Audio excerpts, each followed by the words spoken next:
اب آپ سوچئے، جو شخص جو یاقلون میں ہے، لقومی یاقلون، وہ شخص جو اولو الالباب میں سے ہے، ہوش مند لوگوں میں سے ہے، وہ کائنات کی گواہیاں دیکھ کر، اپنے اندر کی گواہیاں پڑھ کر، یا قرآن مجید کی آیات کے حوالے سے جو اس کا انر کانشسنس ہے جو ڈورمنٹ تھا، ایکٹیویٹ ہو گیا ہے، پھر وہ آخرت تک بھی پہنچ گیا، اس لیے کہ تفکر اور تذکر ساتھ ساتھ چلے۔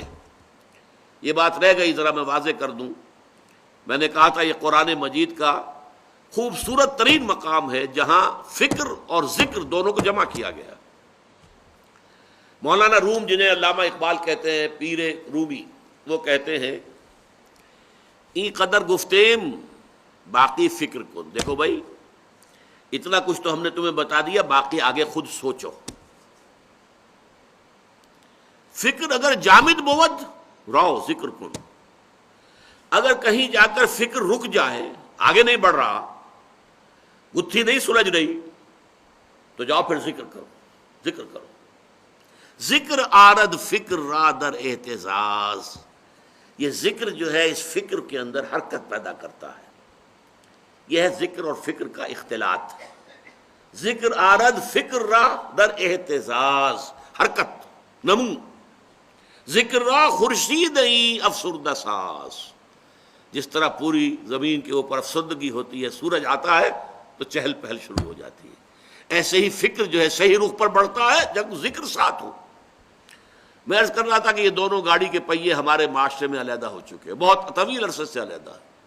مفکرین جو کہلاتے ہیں وہ ذکر کی لذت سے بالکل محروم، اور ذاکرین ان کا فکر کی وادی میں قدم ہی نہیں۔ لیکن جو یہ مرید ہندی ہے، اس نے جس قدر شاندار الفاظ میں یہ مضمون ادا کیا ہے اقبال نے، جزب قرآن زیغمی روباہی است۔ دیکھو لوگو، قرآن کے بغیر اگر تم شیر بھی ہو تب بھی لومڑی ہو، کچھ نہیں ہو۔ فقر قرآن اصل شاہنشاہی است۔ فقر قرآن، سلوک قرآنی، ایک وہ سلوک ہے جو ہمارے ہاں خانقاہی سلوک ہے، ایک فقر قرآن، سلوک قرآنی، اصل شاہنشاہی است، اصل بادشاہی تو وہ ہے۔ فقر قرآن اختلاط ذکر و فکر، قرآن کا اسلوب جو ہے، قرآن کا سلوک جو ہے، قرآن کا تصوف جو ہے، وہ ذکر اور فکر کے جمع ہونے سے وجود میں آتا ہے۔ فقر قرآن اختلاط ذکر و فکر، فکر را کامل نہ دیدم جزب ذکر، فکر کامل ہو ہی نہیں سکتا جب تک کہ ذکر موجود نہ ہو۔ الذین یذکرون اللہ قیاما وقعودا وعلی جنوبہم ویتفکرون فی خلق السماوات والارض ربنا ما خلقت هذا باطلا سبحانك فقنا عذاب النار ربنا انك من تدخل النار فقد اخزيته وما للظالمین من انصار۔ اب آئیے یہ لوگ جن کا کہ نقشہ کھینچا گیا ہے، اولو الالباب الذین یعقلون، جو فکر اور ذکر کے اختلاط کے ساتھ آگے بڑھ رہے ہیں، اگر ان کے کانوں میں کسی نبی کی آواز آتی ہے، لپک کر ایمان لائیں گے۔ یہ ہے صدیقین کا معاملہ۔ نبی کہتا ہے وہی جو وہ ان کے اپنے دل میں تھا۔ دیکھنا تقریر کی لذت کہ جو اس نے کہا میں نے یہ جانا کہ گویا یہی میرے دل میں تھا۔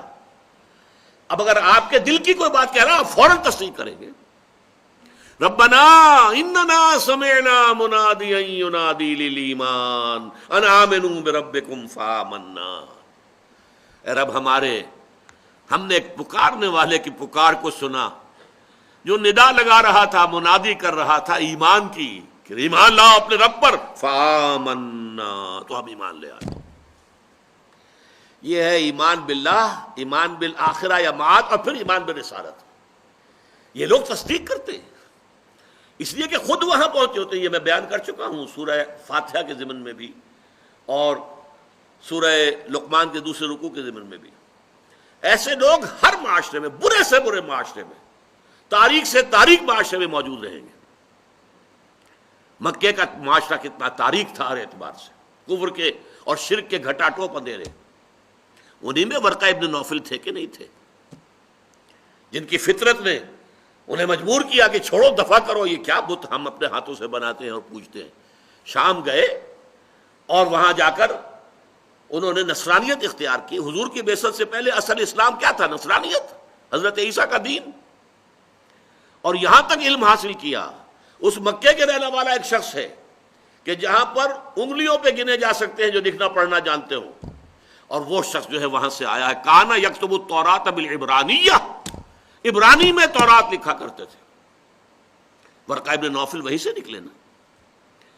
زید ابن عمرو ابن نفیل، یہ میں آپ کو بیان کر چکا ہوں. حضرت سعید ابن زید کے والد خانہ کعبہ کے پردے پکڑ پکڑ کر کہتے تھے اللہ میں صرف تجھے پوجنا چاہتا ہوں لیکن نہیں جانتا کیسے پوجوں.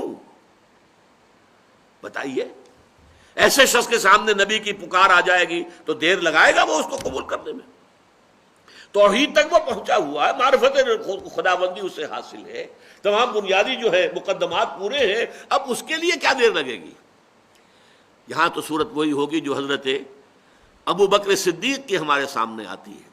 حضور فرماتے ہیں میں نے جس کے سامنے بھی اپنی دعوت پیش کی اس نے کچھ نہ کچھ تردد ضرور کیا، سوائے ابو بکر کے کہ ایک لہجے کا بھی تردد نہیں کیا، ایک لہجے کا بھی. ادھر میں نے بات کہی ادھر فوراً مان دی. اس لیے صدیق تصدیق کرنے والے